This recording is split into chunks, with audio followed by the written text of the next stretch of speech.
Suling Emas, Jilid 4 Bagian 9. Para penjaga berserabutan lari mencari dan mengejar, ada yang melalui jendela yang terbuka, ada yang melalui pintu depan dan belakang. Kentongan dan gebreng dipukul bertalu-talu karena tadinya mereka itu semua bersenang-senang, terbebas dari tindakan disiplin keras dari Kam Siek. Dengan cepat sekali Liu Luxian melarikan diri dari benteng sambil mengempit tubuh perwira yang dirobohkan dengan totokan tadi. Setelah tiba di dalam hutan yang sunyi dan gelap, ia membanting perwira itu ke atas tanah sambil membebaskan totokannya dengan ujung sepatu yang menendang.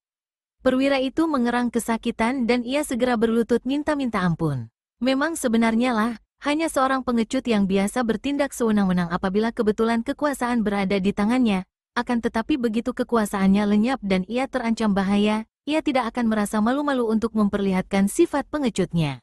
Hayo lekas ceritakan, rencana jahat apa yang dilakukan komplotan Pang Chiangkun untuk mencelakakan Kam Siek. Sekali kau membohong, pedangku akan memenggal lehermu. Merasa betapa pedang yang dingin menempel di tengkuknya, dengan suara tergagap-gagap perwira itu berkata, ampunkan saya, Li Hiap, pendekar wanita, saya hanya orang bawahan, tidak ikut-ikut.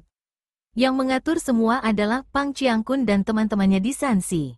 Karena iri terhadap nama besar dan kekuasaan Kam Goansue, maka Pang Chiangkun dan kawan-kawan bermaksud untuk membuat jenderal itu jatuh.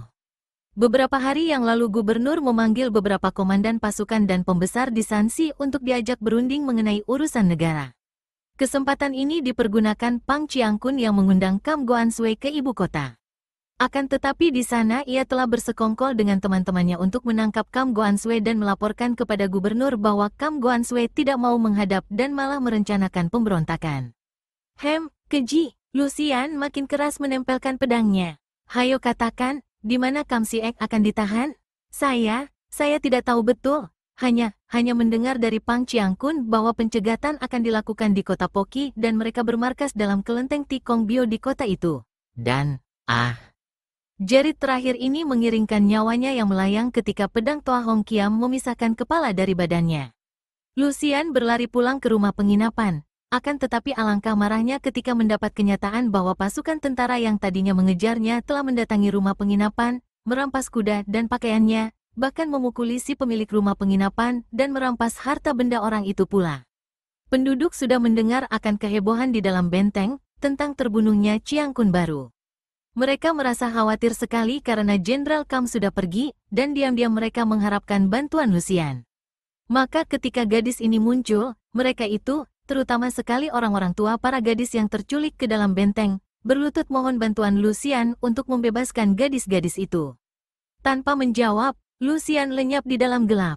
Dengan hati panas, ia kembali ke benteng. Tak lama kemudian, menjelang tengah malam, kembali timbul geger di dalam benteng.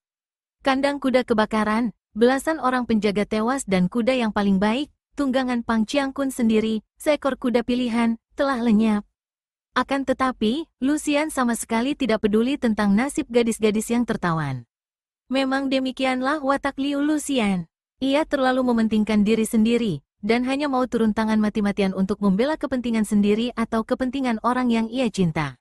Urusan orang lain, ia sama sekali tidak peduli.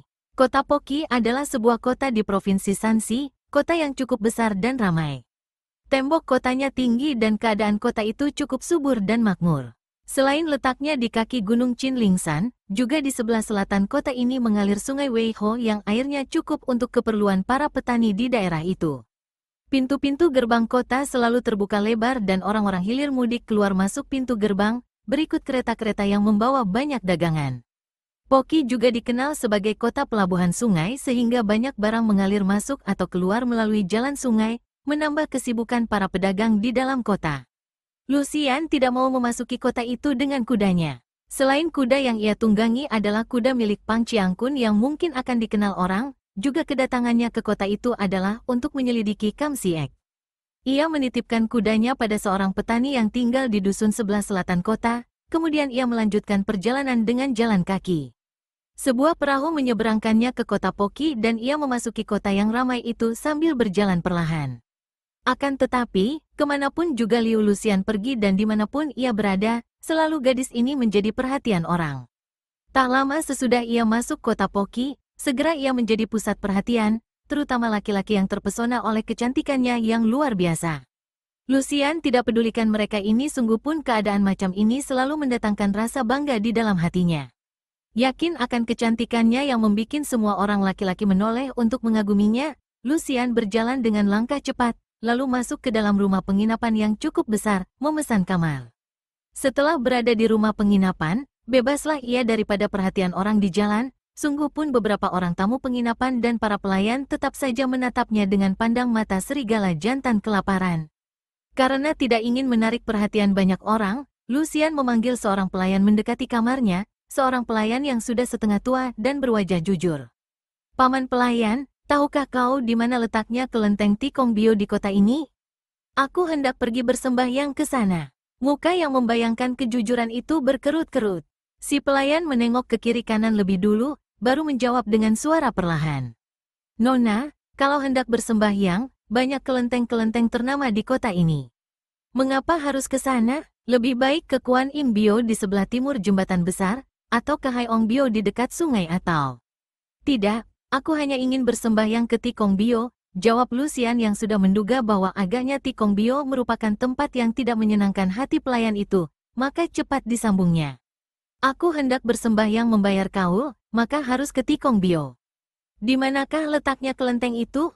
Memang tentu saja tidak sukar mencari kelenteng di dalam kota sebesar Poki saja, akan tetapi daripada bertanya-tanya orang di jalan dan menarik perhatian, lebih baik kalau sudah mengetahui tempatnya sehingga dapat langsung ke sana. "Memang, Siokia, Nona, bukan sekali-kali saya hendak mencampuri urusan Nona. Akan tetapi sungguh-sungguh keadaan kelenteng itu tidak cocok untuk didatangi seorang tamu seperti Nona. Kelenteng itu selalu sunyi, tak pernah ada pengunjungnya, tidak terawat sehingga hampir merupakan sebuah kelenteng kuno yang sudah tak terpakai lagi. Yang datang ke situ hanyalah orang-orang gelandangan, wesio-wesio yang suka minta derma paksa dan, sudahlah, saya sudah bercerita cukup. Kelenteng itu letaknya di sebelah utara kota, dekat pintu gerbang, tempat yang sunyi. Sebaiknya Nona jangan pergi ke sana." Suling Emas, Jilid 4 bagian 10. "Cukup, aku dapat menjaga diri. Terima kasih atas keteranganmu," kata Lucian yang merasa tak sabar lagi mendengar ucapan si pelayan. Pelayan itu melihat sinar mata marah dari Lucian, maka ia membalikkan tubuhnya dan pergi sambil mengangkat pundak. Karena amat mengkhawatirkan nasib Kam Siek, siang itu juga Lucian keluar dari rumah penginapan. Ia hanya membawa pedangnya yang disarungkan di punggung. Kembali banyak pasang mata laki-laki menoleh ke arahnya, bahkan banyak yang berhenti berjalan dan mengikutinya dengan pandang mata kagum. Akan tetapi Lucian tidak menghiraukan mereka, mulutnya memperlihatkan senyum mengejek. Ketika Lucian lewat di jalan yang menuju ke utara, jalan yang agak sunyi, ia melihat sekelompok orang muda terdiri dari 5 orang yang tadinya bercakap-cakap di pinggir jalan, saling berbisik ketika melihatnya. Kemudian mereka itu sengaja berdiri di tengah jalan, sikap yang menjemukan. Melihat mereka itu tidak takut biarpun ia membawa-bawa pedang. Agaknya mereka itu terdiri dari orang-orang yang mengandalkan diri sendiri, agaknya mereka tahu sedikit akan ilmu silat maka hendak menggodanya. Lucian tidak mau membuang banyak waktu dengan urusan-urusan kecil. Ia menghadapi urusan besar hendak mencari dan menolong Kam Siek, apa gunanya melayani segala macam laki-laki kurang ajar seperti mereka itu. Ia mengerahkan elwekangnya dan terus melangkah dengan tindakan gagah, sama sekali tidak melirik ke arah mereka. Sebaliknya, 5 orang laki-laki itu membuka mata lebar, mengeluarkan suara tak menentu, dan seperti dikomando mereka lalu menyingkir ke pinggir jalan dengan mata masih melotot lebar dan mulut ternganga. Siapa orangnya yang tak menjadi gentar melihat seorang gadis cantik yang berpedang di punggungnya, berjalan seenaknya akan tetapi bekas telapak kakinya membuat tanah yang diinjaknya ambles sampai sejengkal dalamnya. Seekor gajah pun takkan meninggalkan tapak kaki seperti itu di atas jalan yang banyak batunya. Lucian mempercepat jalannya ketika kelenteng itu sudah tampak dari jauh. Genting-gentingnya banyak yang pecah, sepasang ukiran naga di atas genting kelenteng itu pun sudah luntur warnanya, bahkan mustika naga di tengah yang diperebutkan 2 ekor naga itu sudah pecah-pecah pula. Tembok bangunan kelenteng juga sudah tampak batanya. Agaknya kelenteng Tikong Bio ini dahulunya besar juga, akan tetapi karena tidak terawat, maka menjadi amat buruk. Pekarangannya luas, bahkan di belakangnya juga terdapat kebun yang luas. Bangunannya besar, akan tetapi di depan kelenteng sudah tidak tampak asap hio, dupa, mengebul seperti sudah menjadi tanda pada tiap rumah kelenteng. Namun di tembok besar masih terdapat ukiran dengan huruf-huruf besar yang juga sudah lenyap warnanya, yaitu huruf Tikongbyo, kelenteng malaikat bumi. Dilihat dari depan, kelenteng itu demikian sunyi seakan-akan tidak ada penghuninya. Pintu depannya yang terdiri dari sepasang daun pintu amat besar dan tebal juga tertutup.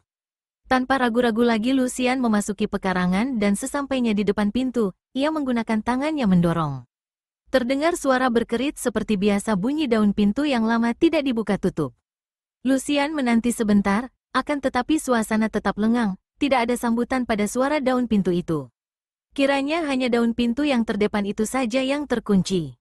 Dari luar kini tampak jendela-jendela dan daun-daun pintu sebelah dalam terbuka belaka, ada yang terbuka separuh, ada yang terbuka seluruhnya. Akan tetapi jelas bahwa tempat ini pernah dikunjungi orang-orang, malah ada bekas telapak kaki yang masih baru pada debu di lantai. Keadaan di dalamnya sama dengan keadaan di luar, penuh debu dan kotor tidak terpelihara. Di sana-sini tampak kertas-kertas butut, ada pula tikar-tikar butut. Meja toa pekong, arca kelenteng, tidak tertutup kain lagi, dan tempat toa pekong juga kosong. Sisa barang yang masih tetap di tempatnya hanya arca-arca yang sudah hampir rusak, singa-singaan batu yang tiada harganya. Barang-barang lain yang berharga tidak tampak lagi. Dengan penuh ketabahan Lucian melangkah masuk. Ruangan tengah juga kosong, tidak tampak manusia. Dengan hati-hati ia melangkah lagi. Terdengar suara gerakan di sebelah kelenteng. Ia waspada dan mencabut pedangnya dengan tangan kanan, lalu memasuki sebuah kamar di ruangan tengah itu. Di atas meja yang terbuat daripada bata tampak sebuah pot kembang di mana tumbuh kembang yang masih segar, dan di sudut ruangan terdapat sebuah arca singa. Selain itu kosong, tidak tampak apa-apa lagi. Lucian melangkah di ambang pintu yang tak berdaun lagi, memasuki kamar. Wer. 3 buah benda melayang cepat mengarah leher dan dadanya. Lucian cepat miringkan tubuhnya dan 3 batang pisau menancap pada dinding di belakangnya. Huitu, golok terbang. Lucian berseru kaget karena maklum bahwa hanya orang-orang pandai saja yang dapat melontarkan golok terbang sekaligus 3 buah secara demikian kuat. Ia maklum menghadapi lawan tangguh. Hanya pengecut saja yang menyerang orang secara menggelap, bentaknya marah. Dari arah dalam terdengar orang tertawa disusul jawaban, hanya pengecut saja yang memasuki tempat orang tanpa permisi. Merah sepasang pipi Lucian. Ia maklum akan kebenaran kata-kata itu. Akan tetapi sebagai seorang yang wataknya tidak mau kalah, ia membentak, "Kalau kau bukan pengecut, keluarlah." Terdengar daun pintu berkerit dan muncullah seorang laki-laki yang sama sekali tidak disangka-sangka oleh Lucian. Ia mengira bahwa penyerangnya tentu seorang Wesio yang biasanya mendiami kelenteng, atau orang jahat yang telah menculik Kam Si-ek. Akan tetapi yang muncul adalah seorang pemuda yang tampan, berkepala kecil bertopi batok. Wajahnya yang muda dan tampan membayangkan kelicikan, terutama pada mulutnya yang tersenyum mengejek dan matanya yang seperti mata burung hantu. Juga pemuda itu tercengang ketika bertemu dengan Lucian, benar-benar tercengang sampai memandang dengan melongo. "Aduhai, Kuam Impousat, Dewi Ulas Asih, yang cantik jelita agaknya yang datang berkunjung," katanya, masih terpesona. Sebaliknya, Lucian marah dan mendongkol sekali. "Cih, tak tahu malu? Mengaku aku ini tempat kediamanmu, sedangkan tempat ini adalah sebuah kelenteng tua yang sudah kosong dan kau sama sekali bukan pendeta." Orang itu segera menjura, sikapnya manis dibuat-buat, matanya tetap mengincar wajah cantik dan mulutnya tersenyum. "Bukan, Nona, sama sekali aku bukan pendeta, melainkan seorang pemuda berdarah bangsa Hitan yang gagah berani, namaku Baisan.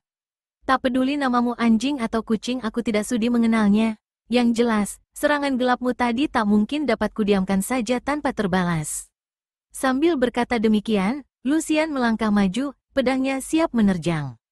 Akan tetapi pemuda itu tetap bersikap tenang, bahkan tertawa lebar. "Aku tadi tidak tahu bahwa yang datang adalah seorang dara perkasa yang cantik jelita. Kalau aku tahu, mana aku tega menyerang dengan Witu. Untung kau demikian pandai mengelak, kalau tidak, sayang sekali kalau mukamu sampai lecet." Suling Emas, Jilid 4 bagian 11. Keparat bermulut busuk, Lucian marah dan pedangnya bergerak mengeluarkan suara berdesing. Baisan cepat meloncat mundur dengan wajah kaget sekali. Pedang itu menyambar hebat, menyerempet meja batu yang menjadi terbelah dua seperti agar-agar terbabat pisau tajam saja. Kau, Puteri Pat Jiusin Ong Liu Gan. Kau puteri ketua Beng kau yang bernama Liu Lucian. Diam-diam Lucian terkejut. Begini hebatkah kepandaian orang asing ini sehingga melihat sekali gerakan pedangnya saja sudah dapat mengenalnya? Ia terkejut dan heran, terpaksa menunda serangannya dan membentak, kau sudah tahu siapa aku, tidak lekas berlutut. Akan tetapi Baisan malah tertawa girang sampai terbahak-bahak. Bagus, bagus sekali. Karena terhalang urusan penting, aku tidak sempat datang mengunjungi pesta bengkau dan mencoba untuk memetik bunga dewata dari bengkau. Sekarang bertemu di sini, bukankah ini jodoh namanya? Sudah lama aku mendengar bahwa Putri Bengkau memiliki ilmu kepandaian hebat, apalagi ilmu pedangnya, dan memiliki kecantikan yang tiada bandingnya di dunia. Sudah terlalu banyak aku melihat wanita cantik, akan tetapi tidak ada seorang pun yang boleh dikata tiada bandingnya. Akan tetapi melihat kau, benar-benar tak pernah aku melihat lain wanita yang dapat menyamaimu, maka terang bahwa kau tentulah Liu Lucian. Aha, kebetulan sekali. Akan tetapi ucapan ini sudah membuat Lucian tak dapat menahan kemarahannya lagi. Juga ia menjadi lega karena ternyata dari ucapannya itu bahwa Baisan bukan mengenalnya dari sekali gerakan pedangnya tadi, melainkan dari dugaan tentang ilmu pedang dan kecantikannya. Maka sambil berseru keras ia menggerakkan pedangnya lagi sambil melangkah maju dan menusukkan pedangnya ke arah dada lawan. Baisan cepat mengelak, ia miringkan badan ke bawah. Akan tetapi pedang Lucian yang bergerak aneh sudah mengejar dengan lanjutan serangan membabat ke arah leher. Cepatnya bukan main. Baisan terkejut, cepat ia menggulingkan diri ke bawah dan bergulingan sampai beberapa meter jauhnya, sambil berguling ia melepaskan sebatang huitu ke arah lawan. Terang, Lucian menangkis huitu lawan, dan sekarang Baisan sudah berdiri menghadapinya dengan pedang di tangan sambil tertawa. Hebat ilmu pedangmu dan hebat kecantikanmu. Kau patut menjadi istri Panglima Baisan, mari Juwitaku, mari ikut aku ke Hitan. Kita berdua akan dapat merebut kekuasaan di sana dan hidup bahagia. Terang, terpaksa Baisan menangkis karena cepat sekali pedang Lucian sudah menyambar, membacok mulutnya sehingga terpaksa ia menghentikan kata-katanya. Akan tetapi selanjutnya ia tidak berani membuka mulut lagi karena Lucian sudah menyerangnya secara bertubi-tubi. Pedang nona ini berkelebatan laksana naga mengamuk dengan gerakan-gerakan aneh dan ganas. Inilah ilmu pedang Toa Hong Kiam, ilmu pedang angin badai, yang dahsyat. Angin dari pedang ini menggerakkan daun-daun pohon yang tumbuh di pot besar di sudut kiri kamar, malah beberapa helai daun rontok karenanya. Ujung pedangnya berubah banyak sekali, akan tetapi dengan jelas Baisan melihat ujung yang asli menyerang ganas ke arah perutnya, sedangkan ujung pedang lain hanya bayangan karena cepatnya pedang bergerak. Tentu saja pemuda Hitan murid Ban Pilocia ini tidak mau dirinya disate oleh pedang lawan. Cepat ia mengubah kuda-kuda kaki menjadi miring sambil menghantamkan pedangnya dari kiri ke kanan. Kembali terdengar suara nyaring bertemunya kedua pedang. Sebelum Lucian sempat menyerang kembali, Baisan sudah melanjutkan pedangnya menusuk ke arah dada kiri. Lucian menggerakkan lengan, pedangnya sudah terputar ke kanan dan tepat sekali menangkis. Namun Baisan hanya menggertak. Sebelum pedang tertangkis ia sudah menarik kembali pedangnya, membuat gerakan lengkung dan membabat ke arah kaki, sedangkan tubuhnya mendoyong ke depan dengan tangan kiri terbuka jarinya mencengkeram ke arah dada. Gerakan yang dahsyat, berbahaya, dan juga kurang ajar. Aih, seruan yang keluar dari mulut Lucian ini bukan seruan biasa, melainkan pekik yang dilakukan dengan pengerahan hikang sehingga kalau saja Baisan tidak kuat sinkangnya, tentu akan roboh karena lumpuh terserang pekik luar biasa ini. Ternyata, seperti juga Baisan, gadis Putri Bengkaucu ini sudah mempelajari mempergunakan jerit yang mengandung tenaga hikang untuk merobohkan lawan. Melihat lawannya tidak terpengaruh oleh pekikannya dan serangan berbahaya itu terus dilanjutkan, Lucian meloncat ke atas, membiarkan pedang lawan membabat angin di bawah kedua kakinya, sedangkan pedangnya sendiri dengan kecepatan kilat lalu berkelebat membabat tangan kiri lawan yang hendak berbuat kurang ajar tadi. Di sini terbukti kehebatan Lucian yang dapat mengubah kedudukan terserang menjadi penyerang. Namun lawannya juga seorang ahli karena cepat-cepat dapat menarik tangan kirinya sedangkan pedang yang membabat angin itu sudah cepat menusuk tepat ke arah hidung Lucian selagi gadis ini turun kembali ke atas lantai. Serangan ini terlalu mudah bagi Lucian dan dilakukannya. Baisan mempergunakan ilmu pedang gaya barat, kembali pedangnya membabat kedua kaki, dan begitu membabat tubuhnya mendoyong ke belakang sehingga tidak memberi kesempatan kepada lawan untuk membarengi dengan serangan balasan. Tiap kali Lucian meloncat, pedang Baisan sudah terputar dan menyambut lagi kedua kaki yang turun. Menjemukan, Lucian berseru keras. Tiba-tiba tubuhnya mencelat ke atas, hampir 2 meter tingginya, dan dari atas pedangnya langsung membabat leher lawan yang tubuhnya mendoyong ke belakang. Bagaikan seekor kura-kura menyembunyikan kepala ke dalam leher, Baisan menarik lehernya ke bawah dan dengan hati ngeri ia mendengar mendesingnya pedang tepat di atas tengkuknya. Alangkah kagetnya ketika ia melihat Lucian tidak turun ke bawah, melainkan malah meloncat dan kini tepat berada di atas kepalanya, kedua kakinya berbareng melakukan gerakan menendang ke bawah ke arah ubun-ubun dan lehernya. "Lihai!" serunya, dan kembali ia menggelinding ke atas lantai, tidak peduli bahwa debu tidak saja mengotori bajunya, juga mukanya terkena debu sehingga muka yang tampan menjadi coreng-moreng. Akan tetapi ia selamat daripada bahaya maut dan kini mereka sudah saling berhadapan lagi. "Perempuan liar, kau tidak tahu dicinta orang? Baik, aku akan menggunakan kekerasan menangkapmu. Kalau kau masih hidup dalam pertempuran ini, lihat betapa kau akan menjadi permainanku sebelum kau kubunuh." "Tutup mulutmu!" Lucian meloncat ke depan dan kini ia menggunakan jurus Patmo Kiam Hoat yang paling lihai. Pedangnya tidak berdesing lagi, melainkan menyambar tanpa suara, hanya angin gerakan pedangnya terasa panas seperti mengandung api. Pedang itu membabat lagi ke arah mulut pemuda yang kurang ajar dan amat dibencinya. Ia sudah membayangkan akan merobek mulut itu dengan pedangnya.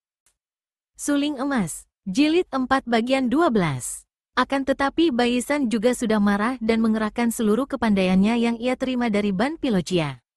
Pedangnya membuat gerakan menyilang, pertama menangkis dan kedua menekan dari atas dengan maksud menindih pedang lawan untuk dapat menggunakan tangan kirinya mengirim pukulan. Namun perhitungannya meleset. Patmo Kiam Hoat merupakan ilmu pedang hitam yang penuh dengan akal muslihat, mana mudah ditindih. Bagaikan belut licinnya, pedang itu sudah melesat keluar dari tenaga tindihannya dan kini membacok ke arah paha kanannya. Baisan melangkah mundur dan membarengi pukulan ke arah pusar, sedangkan tangan kirinya kini merupakan senjata hebat dengan dorongan ke depan, mengarah muka dengan pengerahan tenaga sinkang. Dengan gerakan yang lemas dan indah, Lucian menekuk tubuh ke kiri tanpa mengubah kedudukan kaki sehingga kepalanya hampir menempel tanah. Kemudian pedangnya dari arah kiri itu melesat ke depan hendak merobek perut. Terang, terang, dua kali pedang bertemu karena begitu ditangkis, pedang Lucian sudah bergerak lagi membacok pundak yang hanya dapat dihindarkan dengan tangkisan kedua. Serang menyerang mati-matian terjadi, setiap tusukan dibalas bacokan dan demikian sebaliknya.